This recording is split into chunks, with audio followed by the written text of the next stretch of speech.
बिस्मिल्लाहिर्रहमानिर्रहीम। My self Ali Rizwan, और आज हम जो हैं ELC के तवस्सुल से केमिस्ट्री पढ़ेंगे। तो हम देखेंगे कि आपके पास जो केमिस्ट्री का लेक्चर है उसमें फ़र्स्ट ऑफ़ ऑल हम कौन सा चैप्टर शुरू करने वाले हैं, ठीक है। तो उस लिहाज से आज हम जो हैं यहाँ पे उसको शुरू करते हैं। तो सबसे पहले हमारा यहाँ पे इंट्रोडक्शन होगा, और इंट्रोडक्शन में हम जो है इसी जो है चैप्टर का वो पढ़ेंगे, क्योंकि हमारा जो चैप्टर है एक्सपेरिमेंटल टेक्निक्स, और ये जो टेक्निक्स हैं ये मोस्टली एनालिटिकल केमिस्ट्री के अंदर यूज़ होती हैं। तो ये सारे का सारा चैप्टर हमारा एनालिटिकल केमिस्ट्री के ऊपर बेस करता है। तो सबसे पहले हम यहाँ पे पढ़ेंगे कि what is the definition of analytical chemistry. तो सबसे पहले कहता है द ब्रांच ऑफ केमिस्ट्री। यहाँ पे चीज़ एक समझने वाली है। कहता है जिस तरह आपके पास उसमें ऑर्गेनिक केमिस्ट्री है, फिजिकल केमिस्ट्री है, बायोकेमिस्ट्री है, या कोई सी भी केमिस्ट्री आपके पास जो ब्रांच आती है, सेम उसी तरह आपके पास एनालिटिकल केमिस्ट्री भी क्या है, ब्रांच ऑफ केमिस्ट्री है। इसमें आपने करना क्या होता है, कहते हैं इसमें जो सिंपल डेफिनेशन है वो है केमिकल कैरेक्टराइजेशन, कि आपके पास जितने भी केमिकल्स हैं उनकी खसूसियात को जब आप पढ़ते हैं, उनकी कैरेक्टराइजेशन को आप पढ़ते हैं, कहाँ पे हमें केमिकल्स जो है यूजफुल है, कहाँ यूजफुल नहीं है, इस तरह की जो कैरेक्टराइजेशन है ये तमाम चीज़ें आप पढ़ते हैं उसमें एनालिटिकल केमिस्ट्री में। तो यहाँ डेफिनेशन थोड़ी सी जो है हम मजीद डिटेल में पढ़ेंगे। तो क्या कहता है, the branch of chemistry which deals with the study of analytical methods for qualitative and quantitative जो है analysis of a chemical substances. कहते हैं दो तरह के एनालिसिस होते हैं, एक आपके पास होता है क्वालिटेटिव, एक आपके पास होता है क्वांटिटेटिव। तो क्वालिटेटिव क्या होता है, क्वांटिटेटिव क्या होता है? क्वालिटेटिव एनालिसिस वो जिसमें आप क्वालिटी को मेजर करते हैं, और क्वांटिटेटिव एनालिसिस वो जिसमें आप क्वांटिटी को मेजर करते हैं। यानी हमारे पास दोनों चीजें हो गई कि जब भी हमने एनालिटिकल केमिस्ट्री को पढ़ना है तो आपको क्या पता होना चाहिए, क्वालिटी का भी पता होना चाहिए, आपको क्वांटिटी का भी पता होना चाहिए। जब आप दोनों चीजें मेजर कर लोगे तो आपके पास यहाँ पे जो ब्रांच ऑफ केमिस्ट्री बनेगी उसे आप बोलोगे एनालिटिकल केमिस्ट्री। नेक्स्ट आ गया आपके पास टाइप्स ऑफ केमिकल कैरेक्टराइजेशन, कि आप केमिकल कैरेक्टराइजेशन जब पढ़ते हैं तो उसमें आप कौन कौन सी टाइप्स को पढ़ते हैं। कहते हैं complete characterisation of a compound जो है वो उसमें दो चीजें मस्ट इंक्लूड होंगी, एक तो क्वालिटेटिव एनालिसिस और दूसरा आपके पास क्वांटिटेटिव एनालिसिस।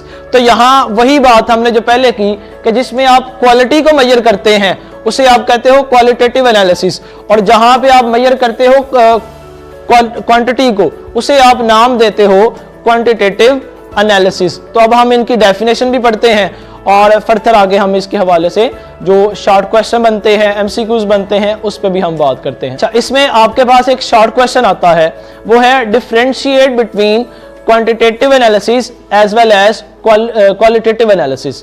तो आपने उसमें जस्ट डेफिनेशन यही पुट करनी है कि ऐसा एनालिसिस जिसमें आप मेजर कर सको क्वालिटी को उसे आप नाम देते हो क्वालिटेटिव एनालिसिस, और जहां पे आप क्वांटिटी को मेजर करो उसे आप नाम दोगे क्वांटिटेटिव एनालिसिस का, और इसे आप डेली लाइफ में जो है इसकी एग्जांपल को यहाँ पे मेंशन भी करेंगे। देखिए आपके पास एक रूम है, क्लासरूम है, जिसमें जितनी भी चेयर्स लगी हुई है, अगर आप उसको काउंट करते हैं तो वो सारी की सारी क्या कहलाएगी, क्वांटिटी कहलाएगी, और ऐसे एनालिसिस को आप कहोगे क्वांटिटेटिव एनालिसिस। और अगर आप क्वालिटी को देखते हो कि सबसे बेस्ट आपके पास चेयर क्या कौन सी है, महंगी तो है मगर उसकी जो है आपके पास क्वालिटी भी है, तो उसे आप नाम दोगे यहाँ पे क्वालिटेटिव एनालिसिस का। अब जो नेक्स्ट आपके पास यहाँ पे कुछ स्टेप्स हैं जो आपके पास इन्वॉल्व होते हैं क्वांटिटेटिव एनालिसिस की। तो अब कहते हैं क्वांटिटेटिव एनालिसिस आपके पास 4 स्टेप के ऊपर मुश्तमिल होता है। जब भी आपने क्वांटिटी को मेजर करना है तो 4 चीजों को हमेशा आप मद्देनजर रखोगे।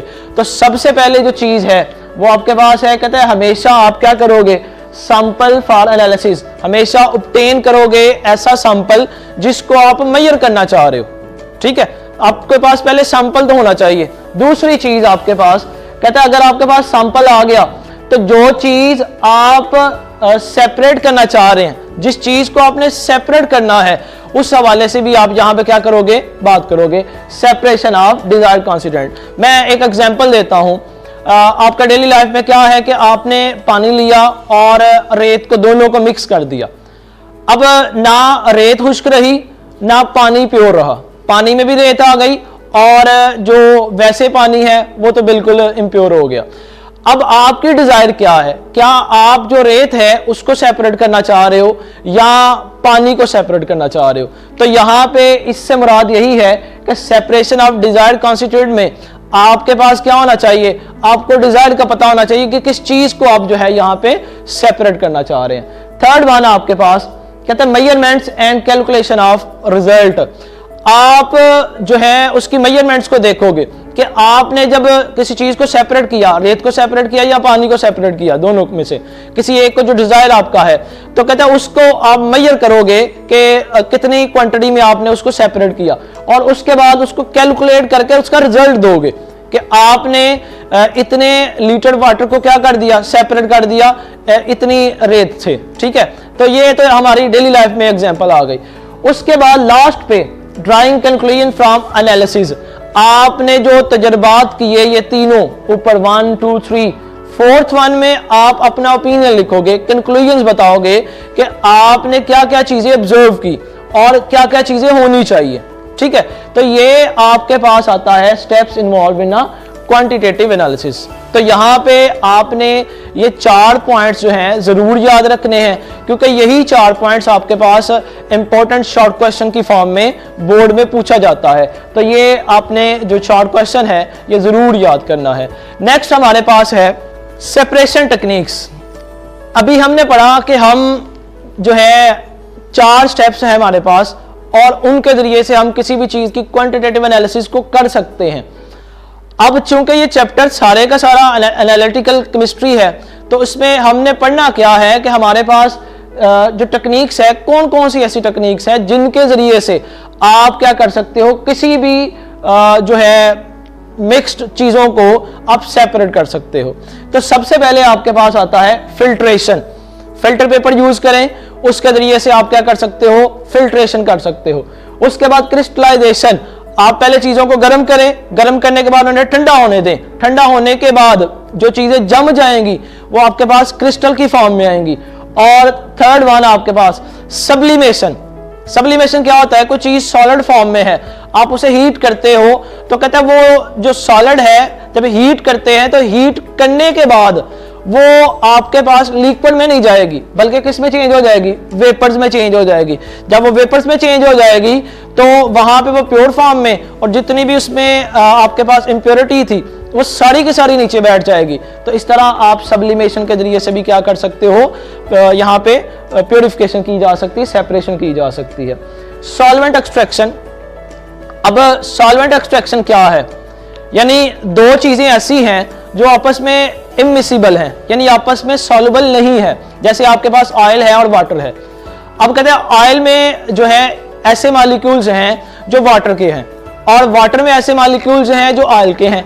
अब आप दोनों चीजों को सेपरेट करना चाह रहे हो, तो दोनों को सेपरेट करना आपके लिए क्या है, वैसे तो नामुमकिन है। जब आप दोनों को मिलाते हो, ऑयल को मिलाते हो और वाटर को मिलाते हो, तो ऑयल अपने जितने भी कॉन्स्टिट्यूएंट हैं वो सारे के सारे क्या करेगा, वाटर से निकाल लेगा, और वाटर के जितने कॉन्स्टिट्यूएंट ऑयल में है वो सारे के सारे वो यहां पे सेपरेट कर देगा। तो ये आपके पास आ गया सॉल्वेंट एक्सट्रैक्शन। उसके बाद 5th one chromatography. Chromatography word जो है वो ड्राइव किया गया। क्रोमेटोग्राफी से मुराद क्या है, कहते हैं क्रोमेटोग्राफी से मुराद ये कि कलर राइटिंग, कि जब आप किसी पेपर पे जो है सेपरेशन टेक्निक्स लगाते हैं तो वहां पे मुख्तलिफ किस्म की आपने इंक्स रखी होती है, वो तमाम इंक्स जो है आपस में क्या हो जाती हैं, जब आप ये प्रोसेस करते हैं तो सेपरेट हो जाती हैं। तो ये भी आपके पास टेक्निक क्या है, सेपरेशन की आप इसे यूज करते हो। तो हमारे पास 5 ऐसी टेक्निक्स जिनके जरिए से आप सेपरेशन कर सकते हो, filtration, crystallisation, sublimation, solvent extraction और क्रोमेटोग्राफी। ये 5 आपके पास ये टेक्निक्स आ गई। अब हम पढ़ते हैं यहाँ पे MCQs। जितना हमने पोर्शन आज लेक्चर पढ़ा उसमें जो MCQs बनते हैं हम उस हवाले से बात करेंगे। तो सबसे पहले कहता है chemical characterisation of a compound include. हमने आगे पढ़ा कि केमिकल कैरेक्टराइजेशन कितनी चीज़ों पे इंक्लूड होती है, कितनी चीज़ों पे डिपेंड करती है। तो क्या क्वालिटेटिव एनालिसिस है? नहीं, सिंगल एक पे नहीं है। क्या क्वांटिटेटिव एनालिसिस है? बिल्कुल नहीं है। बल्कि क्या है, बोथ ए एंड बी, यानी आपके पास क्वालिटेटिव एनालिसिस भी होने चाहिए और क्वांटिटेटिव एनालिसिस भी होने चाहिए। ये दोनों होंगे तो आपके पास केमिकल कैरेक्टराइजेशन कहलाएगी। दूसरा MCQs आपके पास, अच्छा यहां पे आ गया आपके पास डेफिनेशन को ही हमने MCQs की फॉर्म में रखा। The science of chemical characterisation is called. Chemical characterisation के हवाले से जो हम टेक्निक्स लगाते हैं, जो आपके पास साइंस बनती है, उसे आप क्या कहते हो? क्या केमिकल काइनेटिक्स कहलाता है? बिल्कुल नहीं। क्या एनालिटिकल केमिस्ट्री कहलाता है? क्या फिजिकल केमिस्ट्री कहलाता है? क्या थर्मोकेमिस्ट्री कहलाता है? थर्मोकेमिस्ट्री से मुराद जिसमें हम हीट को मेजर करते हैं। फिजिकल केमिस्ट्री से मुराद फिजिकल जो चीजें आपके पास आती हैं केमिस्ट्री के हवाले से, उस चीज को मेजर करते हैं। तो यहां पे आंसर आपके पास है बी। तो बी आपका आंसर एनालिटिकल केमिस्ट्री। तो the science of chemical characterisation is called analytical chemistry. तो ये तो आपके पास है भी पहली डेफिनेशन इस चैप्टर की। नेक्स्ट आपके पास आता है complete quantitative determination generally consist of. आपने आगे एक शॉर्ट क्वेश्चन पढ़ा और उस शॉर्ट क्वेश्चन में आपने कहा कि क्वांटिटेटिव एनालिसिस 4 स्टेप के ऊपर मुश्तमिल होता है। तो अब चूंकि हमने वहां पे 4 स्टेप के हवाले से पढ़ा, वो हमारा शॉर्ट क्वेश्चन। अब हमें यह भी याद होना चाहिए कि क्या हमने जो स्टेप्स याद किए वो कितने हैं, 2 हैं, 3 हैं कि 4 हैं। ठीक है, तो वो आपके पास MCQs में आ सकता है। Complete quantitative determination of a quantitative generally consist of, किस पे? क्या 1 स्टेप पे? नहीं। 2 पे? नहीं। 3 पे? बिल्कुल नहीं। 4th पे? जी, 4 स्टेप के ऊपर जो है ये मुश्तमिल होता है। तो यहाँ आपके पास जो यहाँ MCQs बनता है वो भी आपके पास क्या है, उसका दुरुस्त आंसर है आपके पास ऑप्शन डी, जो कि है 4 स्टेप। ये था हमारा आज का लेक्चर। तो इंशाल्लाह नेक्स्ट लेक्चर में फिर हाजिर होंगे। तब तक के लिए इजाजत दीजिए। अल्लाह हाफिज।